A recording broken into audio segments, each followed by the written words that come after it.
Well, good evening, everyone, and welcome to the Center for Railroad Photography and Art's first members-only presentation for 2024. I'm Scott Lothes, President and Executive Director, and tonight I had the great privilege of sharing some of Fred Springer's photography with you. Thank you so much for tuning in. I think this is going to be a lot of fun. And I'm joined tonight on the back end by Elron Lawrence, our Acquisitions and Marketing Coordinator, and Inga Velton, our Development Director. They'll both be behind the scenes helping me with Q&A and other stuff like that.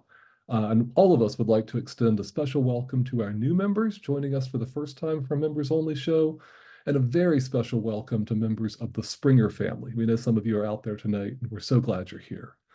I've decided to keep my housekeeping remarks pretty brief for the show tonight. But feel free to use the chat function of Zoom to let us know where you're tuning in from and to also make comments with one another during the show.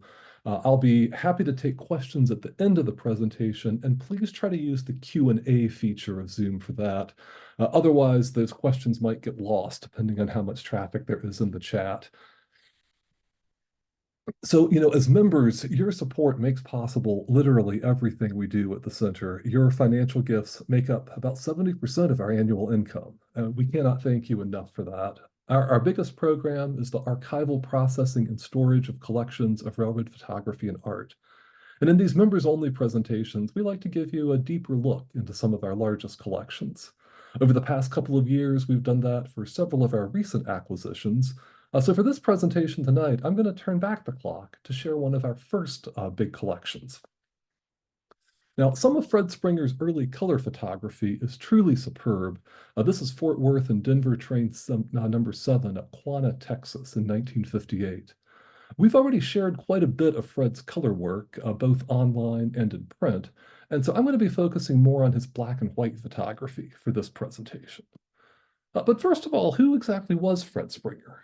I have to admit that when I first joined the center, I'd never heard of him. This is Fred at his desk at his home in Summit, New Jersey in January of 1973, making him 44 when this picture was taken, which is, incidentally, the exact same age that I am now. Fred was born in Washington, D.C., but he grew up in Houston and considered himself a Texan. He received an engineering degree from the Missouri School of Mines in 1949, and he went to work for Mobil Oil in Texas. Note those Mobil decorations on his desk, including the HO scale Mobil gas tank car just below the sign. Now, the occasion for this particular photograph was an article about Fred that would run in the May 1973 issue of Freeman Hubbard's Railroad magazine. Hubbard did a regular series about people he considered to be interesting rail fans, and Fred was number 125. That's Fred at upper left, his wife Dale at lower right, and their son Paul above her. Now, the article heavily quotes Everett DeGolyer, another interesting rail fan from the series, also from Texas, photographer and a very notable photography collector, and also a good friend of Fred's.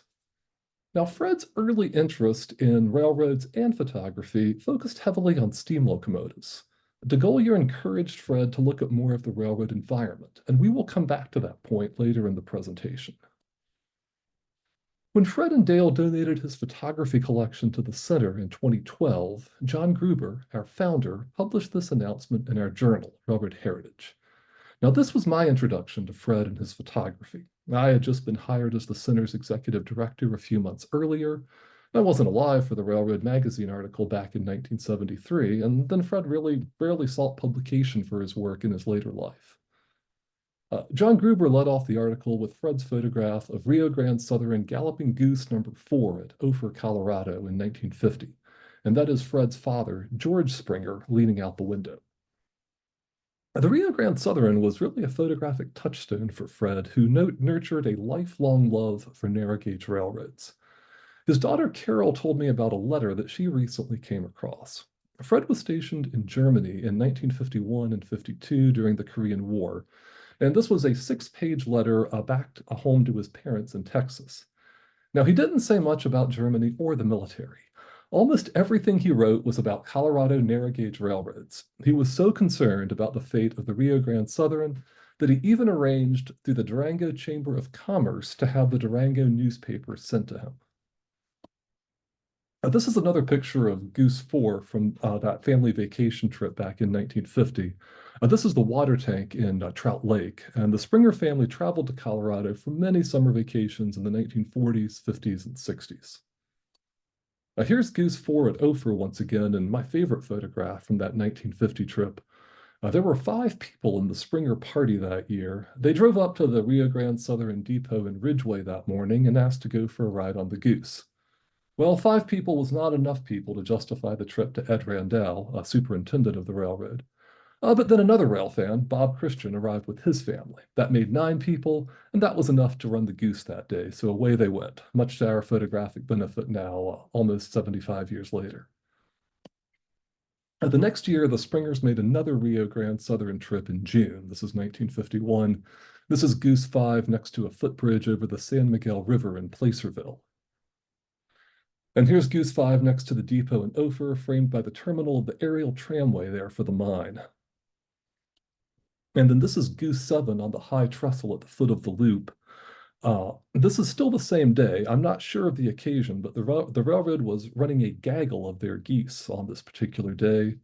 Here's Goose 7 again at Trout Lake. And then finally, here's Goose 3 and its engineer, Mr. Wolfert, according to Fred's notes, and this is at Lizard Head Pass. Now, this was right at the end for the Rio Grande Southern, and as far as I know, it was the last time Fred would see it in operation. With his military service in Germany, it was the spring of 1953 before he made it back to the Rio Grande Southern, and by then things had changed. This is the Denver and Rio Grande Western Depot in Ridgeway, whose branch line to Montrose had just been converted to standard gauge. You can actually see that on the foreground there with some of those short ties. Service on this line would last into the mid-1970s. It was all over on the Rio Grande Southern at this point, though, but there was still plenty of equipment at their yard and roundhouse in Ridgeway, and I think Fred was especially drawn to that stub switch in the foreground here. The railroad had been abandoned in 1952, and the rails had already been lifted. Only the empty ties remained at Brown, Colorado, where the water tank had frozen, burst, leaked, and frozen again. And this is the depot at Telluride, where the rails were also gone. There was still some track in place at Dolores, along with Goose number 5. The Rio Grande Southern had a total of 7 of these home-built rail cars, affectionately dubbed galloping geese for the way they appeared to waddle down the tracks. Remarkably, 6 of them still survive today. The tracks were gone from Mancos, where another water tank had leaked and frozen.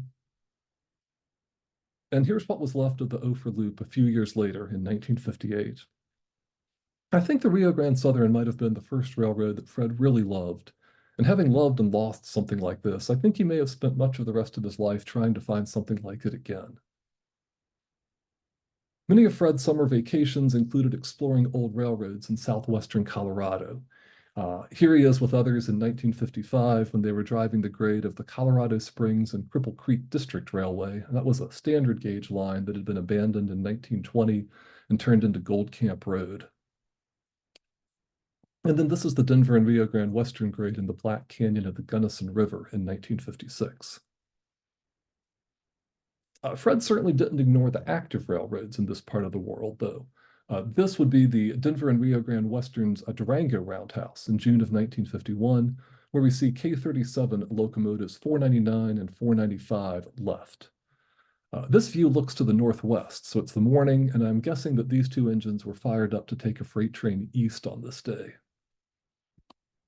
10 years later, Fred chased a Cumbres turn east up the grade out of Chama, New Mexico. That was led by 491 on July 14th, 1961.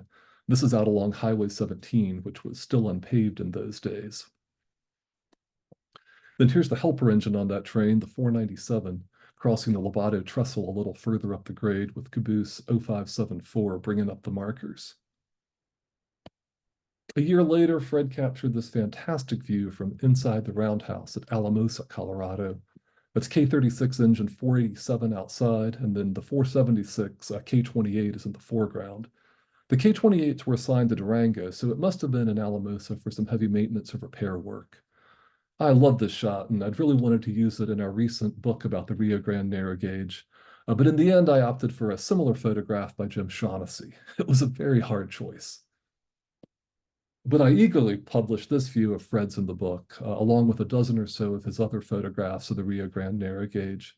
This one was a special train for the Rocky Mountain Railroad Club, climbing the 1.4% grade lava Colorado west of Antonito on May 27th, 1961.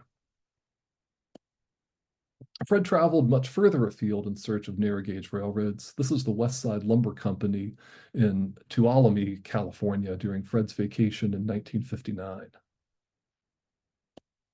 There he found Shea locomotives 15 and 10 outside the engine house. These are both Lima products, built in 1913 and 1928, respectively. Both have survived, and they can be found today at the Yosemite Mountain Sugar Pine Railroad.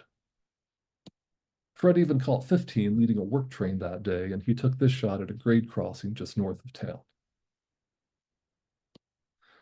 Now, after most steam operations had ended in the U.S., Fred went south. He made several trips to Mexico. This is Ferrocarril Interoceanico 67, an outside framed 280 built in 1898, narrow gauge engine. It's seen here in Coautla, Mexico in 1963. In Coautla, the FCI and the National Railways narrow gauge trains met. That's FCI 73 on the left, and then NDAM 282 on the right, which was on train 110 for Puebla, Mexico. And this is sister engine 280, a 1921 Baldwin at NDAM's dual gauge San Lazaro yards in Mexico City, also from that 1963 trip. And much as Fred loved the narrow gauge, he certainly didn't ignore the standard gauge in Mexico. This is in Puebla, about 50 miles east of Mexico City, where the mixed train to Apizaco was getting ready behind Ferrocarril Mexicano 212, a 1946 Baldwin 280. Fred enjoyed Mexico so much that he kept going back after steam ended there in the late 1960s. This wonderful depot scene is from 1969 at Venegas, which is near the middle of the country, about 300 miles northwest of Mexico City, and that's train 247 for Matehuala. And this is another great platform scene from 1974 with these diesel rail cars at Reynosa, which is near the eastern end of the border with Texas. And even after steam, there was still lots of interesting railroading to be found in Mexico. Here, the crew of a freight train uses a journal jack to replace a worn-out journal bearing. Quite a source of entertainment in the 1970s there. Now, some of my favorite of Fred's pictures from Mexico came from his visit to the Silla Madera de Durango sawmill complex in 1973. This is in west central Mexico in El Salto, a city way up in the Sierra Madre Mountains between Durango and the Pacific Ocean at an elevation of nearly 8,400 feet. Here's the chain that pulled logs from the mill pond into the sawmill. There's a mill worker on the right, and then a man named Bob Denton on the left, who I assume was part of the group Fred was traveling with. And here's a log truck being unloaded at the mill pond. Now, I didn't see any signs of log trains in Fred's photographs. So I'm guessing that the rail operation was probably on its last legs at this point, but they still had at least 2 locomotives, including Heisler number 4, which was in the open air engine house. And then operating on this day was Shea number 5, a 1914 Lima product that was wood fired. You can see the wood stacked up there behind the cab. And here it is on the move, just in front of the engine house in the mill. And then one more view here, a wider shot taking in much of the complex with the mill on the right, and then at center is the engine house and Shea 5 again. Now, at this point, I have to admit I've gotten pretty far ahead of myself. So let's stop here and jump back from 1973 and head back toward the beginning of Fred's photography. One of the earliest pictures of his I could find in our archives is this T&P boxcar, which he'd photographed in Houston in 1944 when he was probably 16 years old, and I'm wondering whether that might be his bicycle over there at far left. And nearly all of his black and white negatives are 2¼ by 3¼ format. I'm pretty sure he went through a few different cameras. His first one wasn't the best, but he still found some pretty interesting subjects. These are 3 1948 views of the Texas Creosoting Company's rail operation in Houston. We see an 040 tank engine coming and going, and then also their steam-powered crane. Even Fred's first camera did okay as long as nothing was moving too fast. Sadly, this first camera was not up to the task of taking sharp photographs of fast-moving subjects, so we'll simply have to let our imaginations fill in the details of this Santa Fe 210-4 near Pampa, Texas, in the fall of 1949. I'm sharing this one just to show some of the challenges of action photography in this era. But again, for static or slow-moving subjects, even this early camera did pretty well. These four views really show Fred's early focus on locomotives, and I especially love that Santa Fe 210-2 at upper left. That's their 1614 on the Levelland branch in 1949. The three other photographs are Houston scenes from the mid-1940s. We have a streamlined Southern Pacific number 650 at upper right. Below it is a Texas and New Orleans switcher at Kirby Drive, and then at lower left is Santa Fe 3515, 462.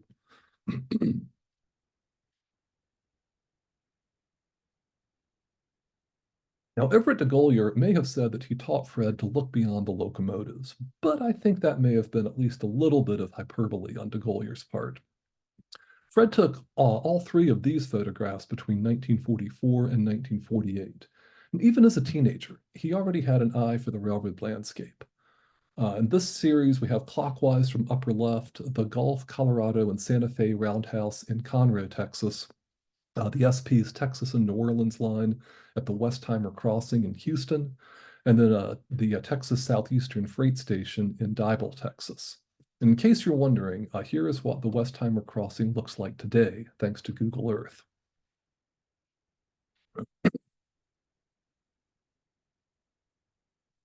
Fred loves small railroads everywhere, narrow and standard gauge alike, and one of the real strengths of his collection is his mid-century coverage of short-line operations in Texas and Louisiana.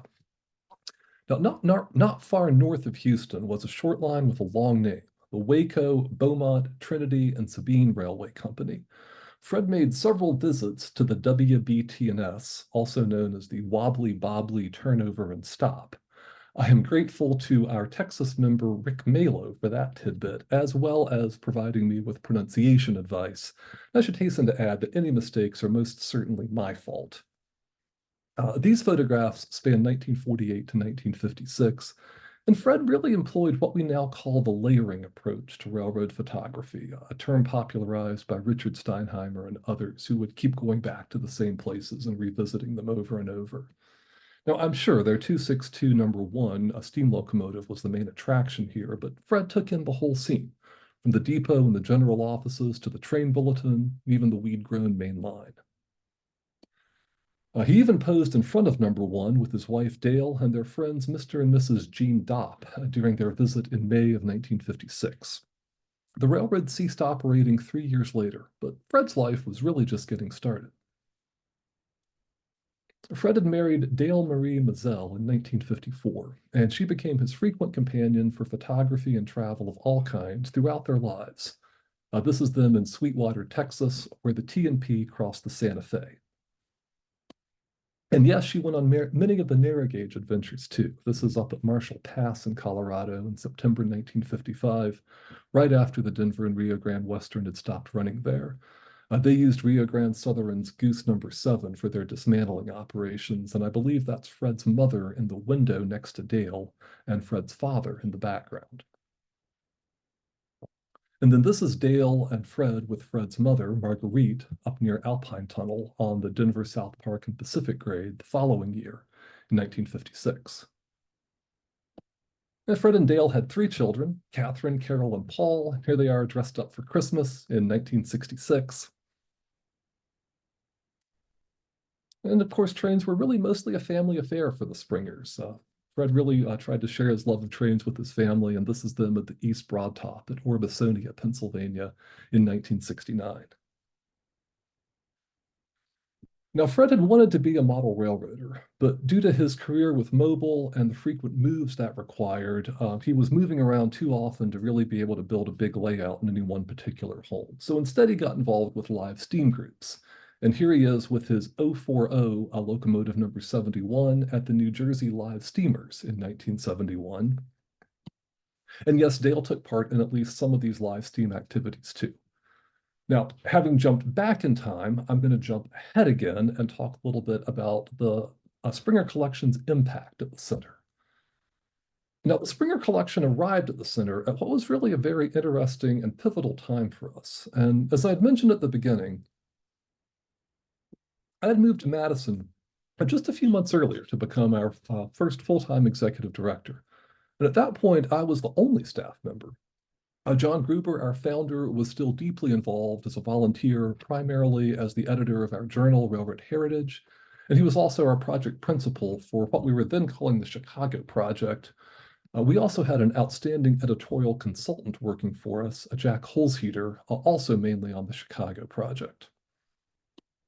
Now, what we then called the Chicago Project would become Railroaders, Jack Delano's Homefront Photography, our landmark collaboration with the Chicago History Museum.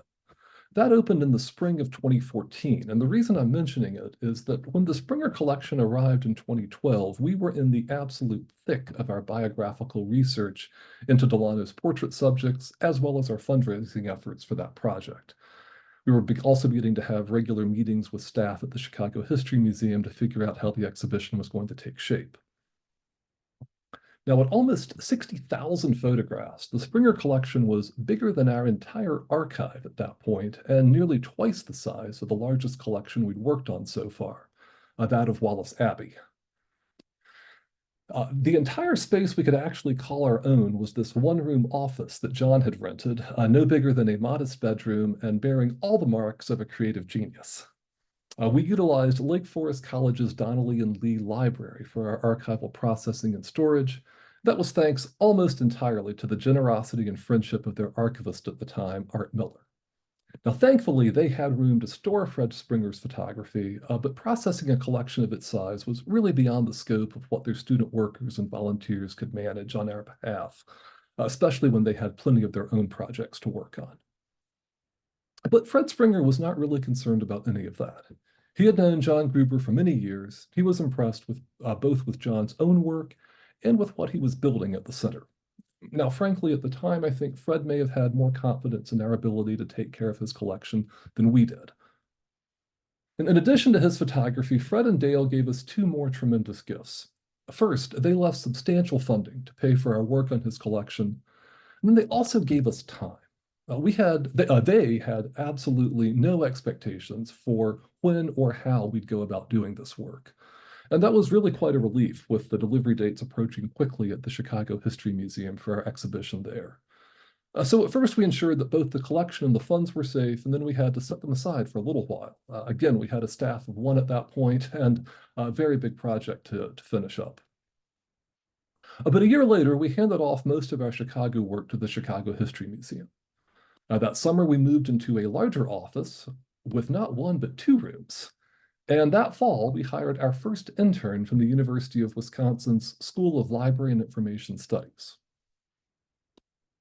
We asked Jordan Radke to process Fred Springer's 50,000 color slides, seemingly monumental task that he accomplished in less than 2 years.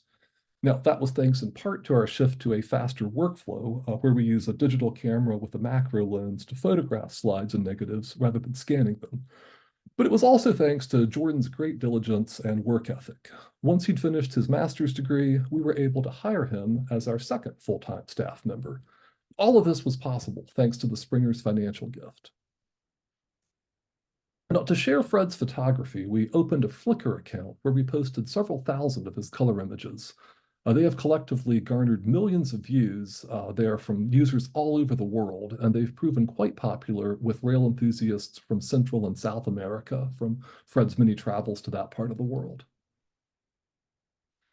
We've also published a gallery of Fred's color photography in Trains magazine and 2 articles in Classic Trains. There was this one, which focused on short-line railroads in the South, and then another more recently about mainline railroads in Texas. We put together a traveling exhibition of Fred's color photography that we called Trains Around the World. It's been displayed at Galesburg, Illinois in partnership with the National Railroad Hall of Fame, at the Temple Railroad and Heritage Museum in Temple, Texas, and then at the Naples Depot Museum in Naples, Florida.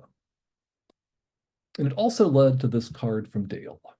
She wrote, I have had reports from several friends who visited the Temple Museum during the Trains Around the World exhibit. All were very complimentary. Some quotes.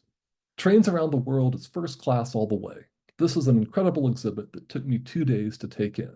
It is fantastic. She concluded by writing, thanks for honoring Fred and his love of trains and photography. Sincerely, Dale Springer. Now, I had the great pleasure of meeting Dale once before she passed away, and she couldn't have been nicer to me when I visited her in her home in Santa Fe, New Mexico. And I love that she used train stationery for this note. It has a cherished spot in my rainy day folder at the office.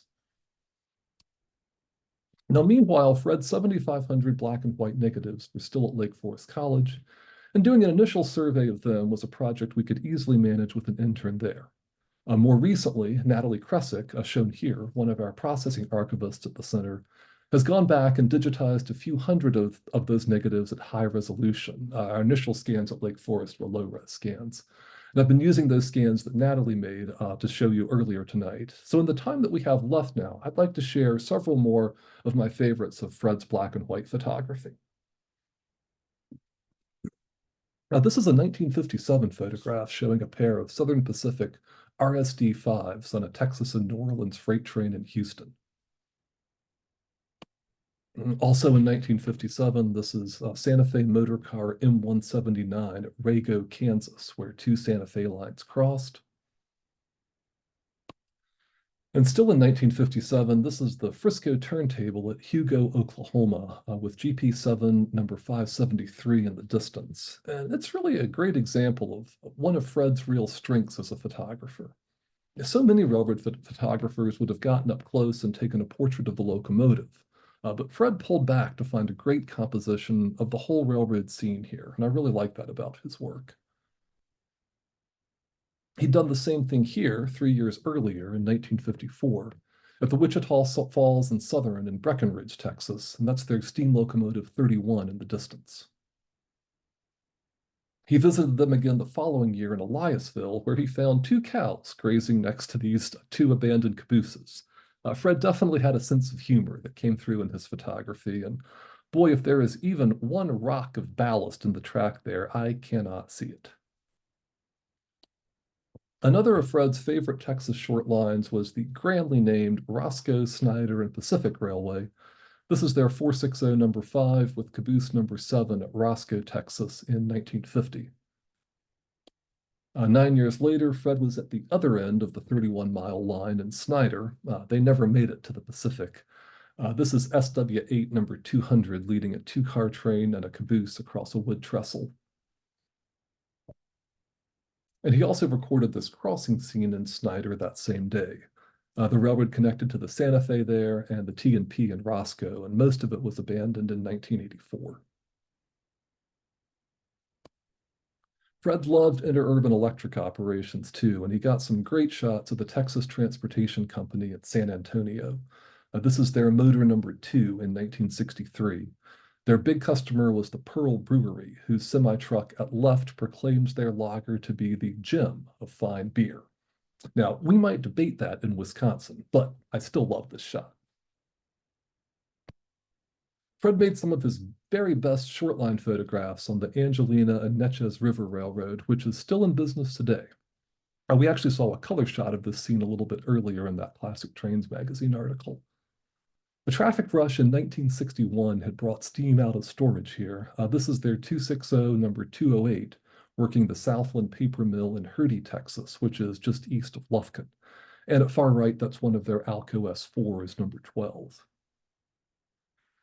2 years later, in 1963, Fred caught S4s 11 and 12, leading their train number 101 through Hurdy, and steam was present again that day, this time in the form of Angelina Lumber Company and number 110, Baldwin 282.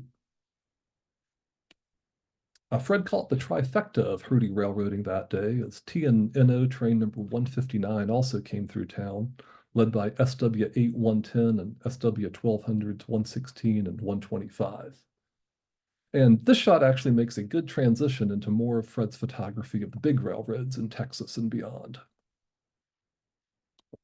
So we'll start there with the Texas and Pacific. This is Big Spring out in West Texas in 1950, with F units on a westbound freight and E's on train number 1, the Texas Eagle, pulling up to the platform there at the depot. Now, Fred was back in Big Spring a decade later, and he spent a day there in March of 1960. The Eagle was scheduled to come east in the morning and west in the afternoon, so this is train number 2 that morning behind a pair of E7s. And then here's number 1 later that same day. And I just love that station wagon on the right and the Missouri Pacific piggyback trailer on the left. Just so many great details of railroading. And yes, for all you T&P fans out there, Fred took a color shot of this too, and it's fantastic. The following month, Fred was out on the T&P main line at Bounce, Texas, about 45 miles west of Big Spring between Midland and Odessa. Now, this is deep in West Texas oil country and the setting of the Friday Night Lights book and TV series about high school football that's come out more recently. Back then, we have trains, the westbound Eagle, and then a freight extra east on the right there meeting. Now, this shot is a little bit blurry from camera shake, but it is just too good not to share. This is the 1957 Texas State Fair in Dallas, where the T&P sent one of their F7s, number 1527, and a few passenger cars for a display. And I love that pickup on the left and then that fantastic billboard. If you must leave Texas, go T&P. And in the spirit of that, I guess if you must have a derailment, send out the T&P's steam wrecker to clean it up. This shot was taken back near Odessa in 1958. Moving away from the T&P, we now have Santa Fe's last train to Paris, Texas that is, behind E6 number 14 on February 18th, 1956. It had just arrived from Dallas as train number 67, and it would return that afternoon as number 68, ending passenger service on this 100-mile line. The Paris station also served the Frisco, and this was their northbound train 710 to Monette, Missouri, where it connected with the Meteor to St. Louis. You can see that this train is only 3 cars long, and I've read that it was nicknamed the Meteorite. Frisco's service to Paris would only last for 2 more years when this train was cut back to Fort Smith, Arkansas. 3 years later, Fred could still find passenger trains in Dallas. This is Santa Fe F7 number 303 at Dallas Union Terminal on August 16th, 1959. Now, the sun and the shadows here say that it's pretty late in the afternoon, so my guess is that this might be train number 112, the Chicago Express, which departed in the evening. The arched bridge in the background at right is the 1911 Houston Street Viaduct over the Trinity River. This is the same day with the 303 behind Burlington's Texas Zephyr, an overnight train to Denver that ran over subsidiaries Fort Worth and Denver and Colorado and Southern. E5 9952A resides today at the Illinois Railway Museum, wearing its original Burlington number of 9911A. If you're going to be joining us for our Conversations Conference in June, you'll be able to give this locomotive your regards on Friday. The Union Terminal Company still had 060 number 7 under steam in 1959, and Fred caught the 1924 Baldwin switching out a Santa Fe boxcar that same afternoon. A decade later, Fred made a great railroader photograph of a sad occasion. This is the head-end crew of the last passenger train into Dallas. It's May 31st, 1969. This is the last run of the western section of Missouri Pacific's Texas Eagle. Now, as it turned out, Amtrak would bring passenger trains back to Dallas in 1974, and its version of the Texas Eagle still serves the Big D today. So we're going to leave Texas now and head further afield. This is a Santa Fe train, possibly the Chief, coming west near Flagstaff, Arizona, on a snowy January 4th, 1953. East of Flagstaff is the Apache Railway, which we all know today for its Alcos and unfortunately not a lot of traffic. In 1959, though, the Southwest Lumber Sawmill in McNairy, Arizona, was doing a brisk business, and that's the Apache's rails in the foreground. The mill here burned in 1979, and the track was lifted 3 years later. And I want to just take a moment here to appreciate this photograph. It is just such a perfect composition.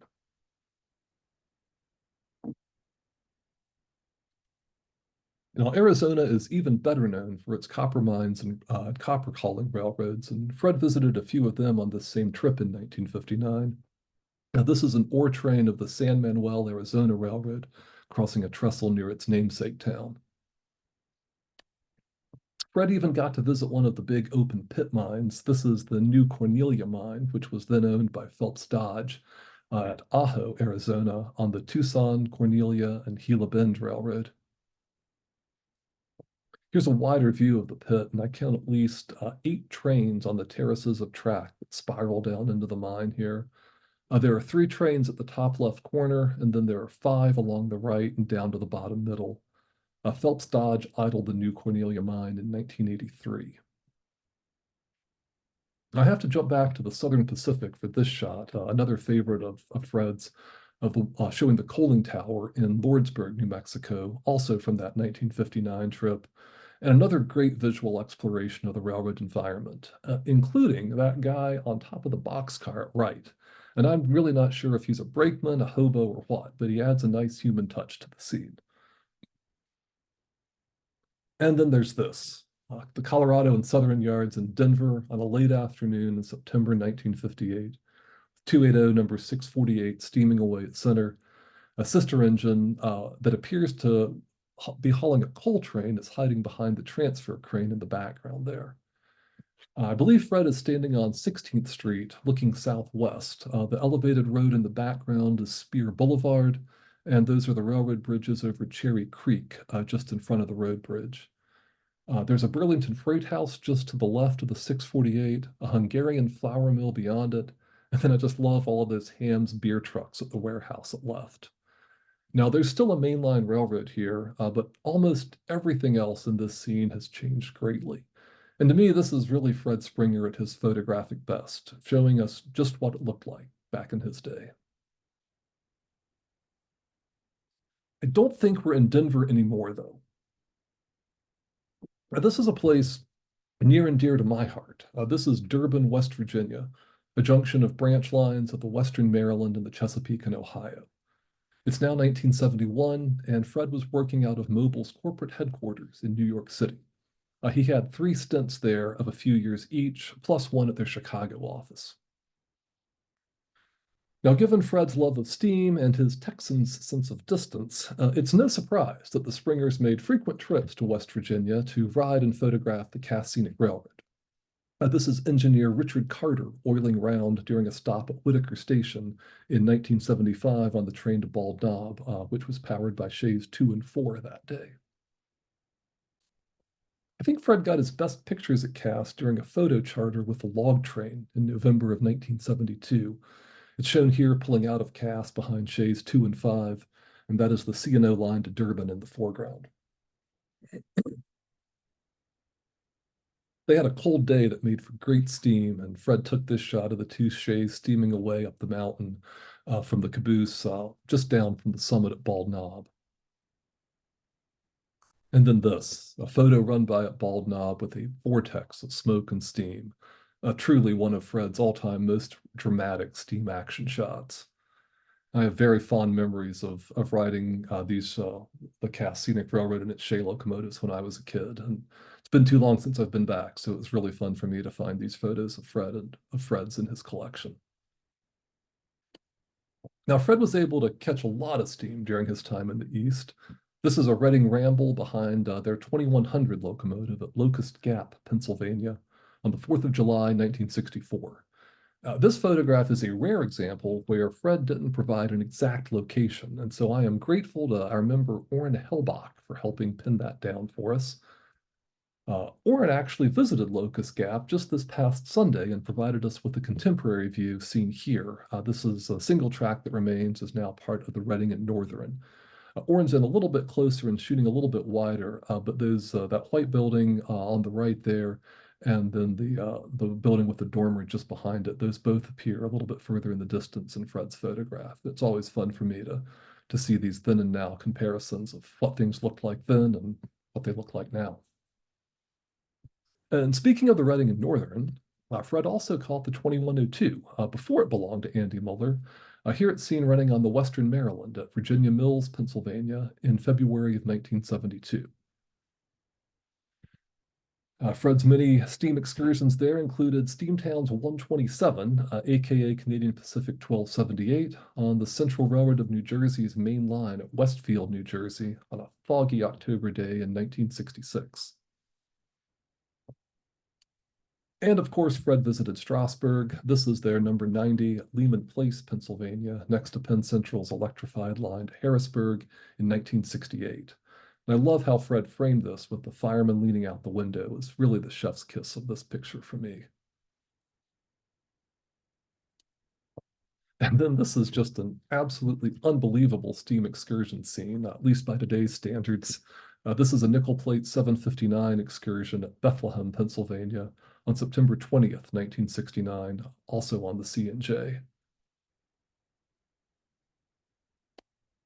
And Fred even made it to the center's home turf. This is a snow train of the Mid-Continent Railway Museum at Devil's Chair between North Freedom and LaRue, Wisconsin, February 18th, 1978. A little snowier that February than this winter. That's Dardanelle and Russellville number 9 in the lead there, a 260 built in 1884. And it is double heading with our hometown favorite locomotive, Chicago and Northwestern 1385. Now, Fred shot plenty of regular railroading during his time in the East. This is a northbound mail train on the Northeast Corridor, Adams, New Jersey, behind a pair of Penn Central GG1s in 1973. And then what an incredible scene here of the Jersey Central's massive Jersey City coaling tower in 1970 with a quartet of their own RS3s next to those B&O F units. I feel like we see a lot of railroad photographs that are made by Easterners who traveled out west. I think it's a little less common to see railroad photographs made by Westerners who came east. So I'm particularly struck by that aspect of Fred's photography during these stints on the East Coast. This is a Reading train at Phoenixville, Pennsylvania in 1969, where Fred was once again really exploring the railroad landscape with his camera. And I've come to see that he really doubled down on his interest in railroad infrastructure for his photography in the East. This is obviously the Rahway Valley Railroad and overpass of theirs at Bridge Union, New Jersey in 1965. And then this is the New York Susquehanna and Western Bridge across Overpeck Creek at Little Ferry, New Jersey in 1969. Fred really didn't seek out much of the great scenery of the East for his railroad photographs in this part of the world. Instead, he tended to look for scenes more like this one. Or this, everyday places, simple and common as this grade crossing on the Jersey Central at Harlan, New Jersey. Or the Erie tracks curving through Forest Hill. And I have to admit, I didn't think much about some of these photographs when I first saw them. I'd been hoping for more dramatic action shots of trains at some of the East's most iconic locations. But looking at Fred's photography now, more than a decade after we received it, and with that much hindsight as my benefit, I'm really drawn to these kinds of scenes. This is the Erie-Lackawanna's Roseville Avenue station in Newark. And we now have thousands of world-class action shots of Eastern railroads in our collections from many other photographers. So I'm really glad Fred made photographs like this one. And that some of our board members like Jeff Browse and David Kaler helped me learn to appreciate these scenes a little bit more. Now, Fred did a whole series of station exteriors as well. This is the Erie-Lackawanna Depot at Demarest, New Jersey.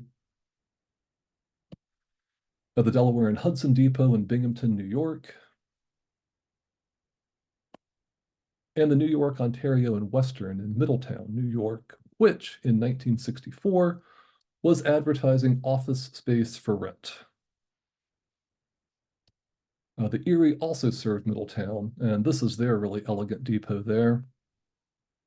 And Fred also made this view of the entrance, framed by two cars, and honestly, this could almost be a David Plowden photograph. Here's 8 more of Fred's extensive series of station portraits. I just love the similarities and the differences in their designs and architecture. And I love that Fred paid so much attention to them. You know, on the one hand, I suspect that Photographs like these were a better way for him to engage with the railroad than action photography would have been. He was an oil industry executive, a husband, and a father of three. He probably didn't have that much time to sit around waiting for trains to come by. Although, as his kids will tell you, they still did some of that. From Fred's perspective of the much emptier country of the West, and having explored so many of the West's abandoned railroads, I think Fred had a deep appreciation for the heavily built rail infrastructure of the East. This was something different for him, and it extended right down to the lowliest of crossing watchman shanties, like this one on the Jersey Central at Bradley Beach, New Jersey.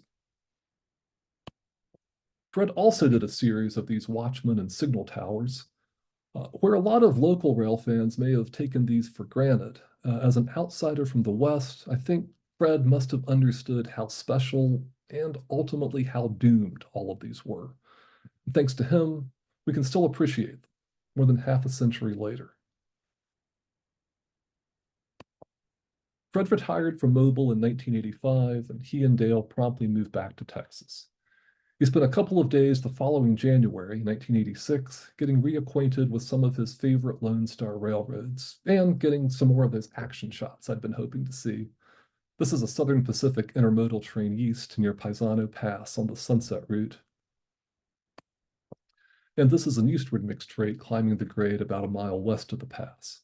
The road on the left is US Highway 67 and 90, which run together out there in West Texas. And I just love the sense of scale in this photograph.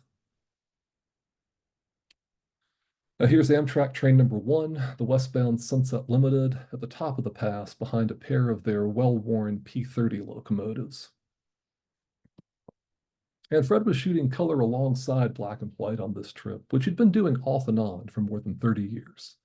But by this point, he'd really begun to wind down his black and white work in favor of shooting strictly color images. The last black and white photographs of his that I'm aware of came from the end of February in 1992, where he attended the opening ceremonies for the South Orient Railroad, which had just taken over the Santa Fe line to Mexico across West Texas. Now, in retirement, the Springers traveled the world, and Fred photographed trains on all 6 inhabited continents. Some of these trips were with Trains Unlimited, other of the trips were on their own. Fred continued to seek out narrow gauge railways, and in southern Argentina's Patagonian region, seen there at lower left, he may have found one to love almost as much as the Rio Grande Southern.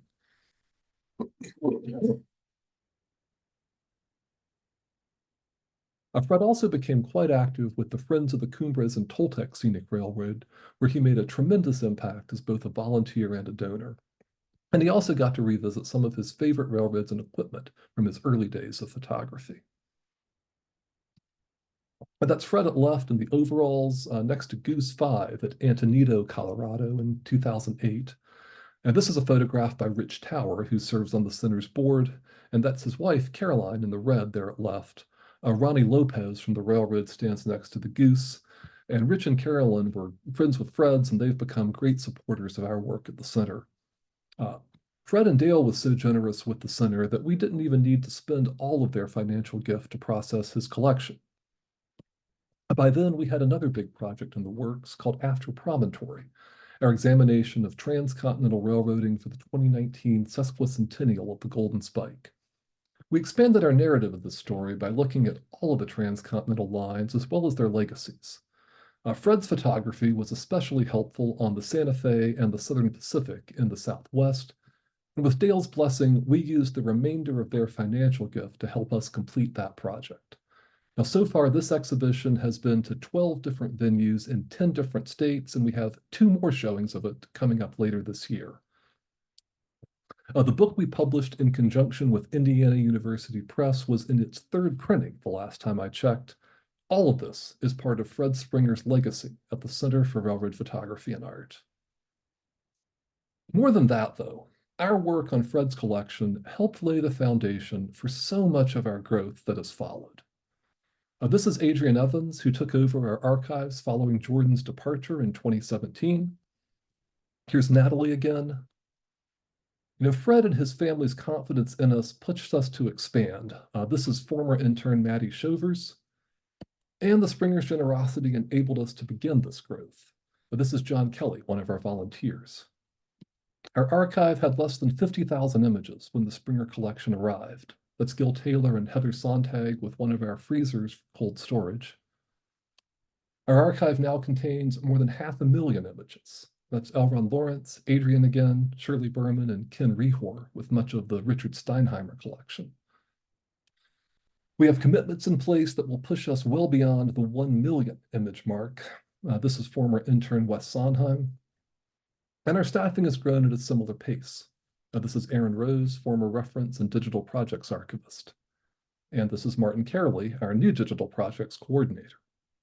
We've also moved again. This is our processing room with Abigail Guidry, former archives assistant in our larger offices.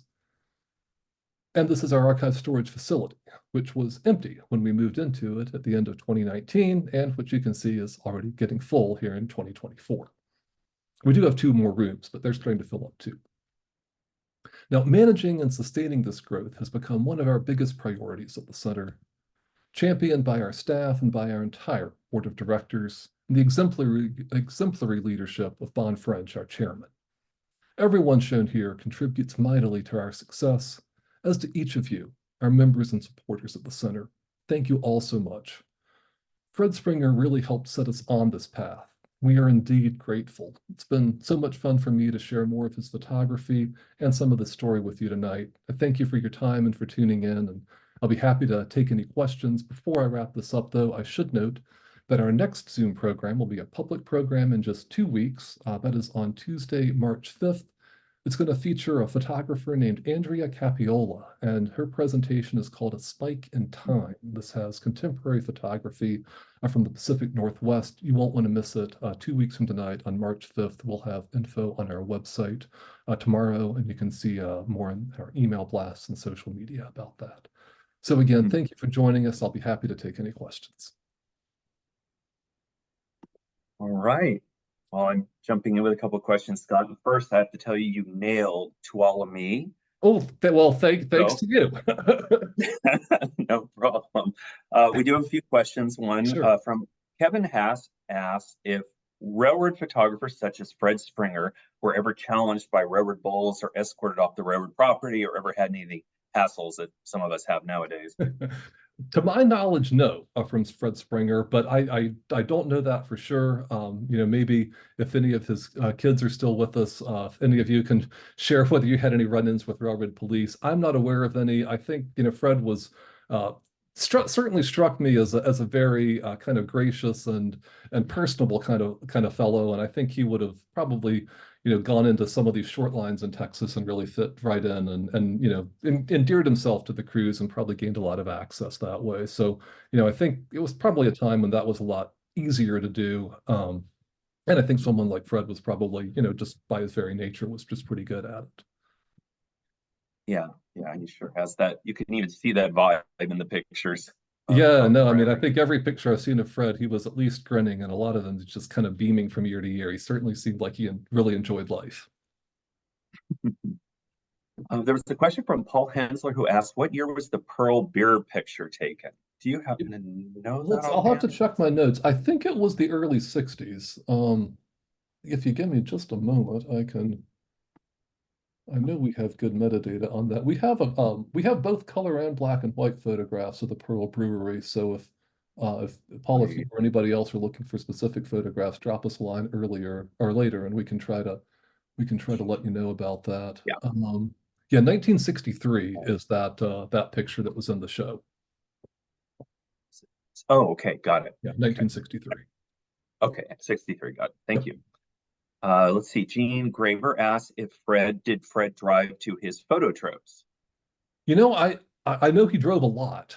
Certainly in Texas, it seemed like everything's bigger in Texas, and I think the distances were not much. I mean, it's as I was kind of looking up the locations of some of these places, I mean, here Fred's down in Houston or even south of Houston one day, and the next he's way out in West Texas somewhere. I mean, it seemed like he was getting around quite a bit, and I know he was I think pretty well dialed in with the rail community. I know he knew about the resurrection of some steam operations in the early 60s when traffic picked up on some of those short lines. And I think he drove himself for a lot of these. I think sometimes he traveled with friends. I kind of suspect that Reading excursion that he photographed, the Reading Ramble in '64. I'm guessing he may have been riding with somebody there. There's a lot of photographs from that trip. They took a lot of shots, some of them quite close together. Oren again helped track down a little bit more of that information. So it really looked like it was someone who knew the territory well, and that may also explain why Fred didn't note the precise locations of all of those photographs either. He might have just been riding Mhm. shotgun with somebody else. And I know for their international trips, they did some of those independently and some of them with the, I think the Trains Unlimited tour was the one they most frequently went with there. But yeah, certainly for those photographs in Texas and the Southwest, I think almost all of those would have been driving trips that Fred or his family were doing on their own. Mhm. Right. Well, there's a comment from Rick Melo who says you nailed Sabine. So Well, there again, is. thanks only to my excellent coach. Thank you, Rick. And there's also a lovely comment from Fred's daughter Carol, who thanks you for a wonderful presentation on her dad's work. And his confidence in the center was obviously well placed, and that obviously means a Well, lot to us. that's true. It really means a lot to us, and having this collection, being able to share it, and still having contact with the family. And Carol, thank you again for that wonderful letter that you shared from Germany. I mean, just thinking about him being over there, and here he's at a U.S. military base in Germany, and all he can think about is the Rio Grande Southern and back home. That's just great. I wish the news about the Rio Grande Southern would have been better, but at least he could Yes, still go ride the goose in on the Cumbres and Toltec in his later years. right, exactly. It was wonderful to see him after all those years to see him back in action with the goose next to him. Yeah, no, and I really appreciated Rich Tower sending that photo for me that we could use tonight. It was really sort of helped pull that narrow gauge story full circle. Oh, excellent. Well, there I do see another comment from his daughter Kathy saying how pleased he would have been with these presentation, how he loved taking those photos. So Mm. we certainly appreciate all of that. Oh, his I his have one love more of question. his love of Oh, railroads and photography just really came out. Again with as I said before, kind of I think my own knowledge of photography has certainly grown, and as I've it's been fun for me to look at these photographs again with that decade or more of hindsight, and so many of them I just appreciate so much more because they're just such wonderful documents of things that are not there anymore, and that a lot of mhm. people wouldn't have necessarily thought to photograph. I mean, so many people would take the close-up shot of the locomotive and then move on, but Fred really showed you what the full environment looked like, and I mean, in some cases, these are probably the only photographs that exist of these places. Yeah. Yeah, it really gives me a lot of heart for those little detail photos that I know in the 80s and 90s. I mean, that just seems so long ago, but a lot of those little details are gone. And I just ate up what you showed tonight. They're Yeah. just wonderful little details. Some structures I've never really seen before captured on film. No, that's right. Yeah. Yeah. I mean, like those crossing watchman shanties, I don't know that I've seen a, Yeah, a better a better single photographic record of those in a single collection. I mean, and I only showed a handful of what we have. yeah, amazing, amazing. Well, I can imagine this project expanded your appreciation of Fred's photography, as you said. Absolutely. Yeah. Well, I think that might be it for our questions. Any last questions from our crowd? All Oh, our right. board member Nona Hill just chimes in Oh, on the oh. chat that Fred was the conductor on her one and only trip on one of the galloping geese out there and on the Cooper Tech, and what's one of her fondest memories. So thanks for sharing that, Nona. That is absolutely fantastic. I can only imagine Fred would have been a truly superb conductor on the goose. What a memory, Nona. Wait, Yeah. that's fabulous. Yeah, Kathy says he adored the goose. Yes, yeah, no, it was fun. We were out at the Colorado Railroad Museum for an event back in May, and they had some of the geese there, and it was just so much fun to see them and just be around that whole narrow gauge scene. And the 491 that Fred photographed on that Cumbres turn that still runs today on the at the Colorado Railroad Museum in Golden as well. So yeah, some of these legacies keep going, and that's really really great to see. Excellent. Well, I think that might be it for our questions. It sounds like there was a very happy audience. We sure appreciate you all tuning in Oh, we really tonight. do. Yeah, it's Great always job. fun to put these together. Well, you did a fabulous job. I was certainly blown away, and I did not spoil myself, so this was almost all new to me. Just a few little promo images that we shared. So Mhm.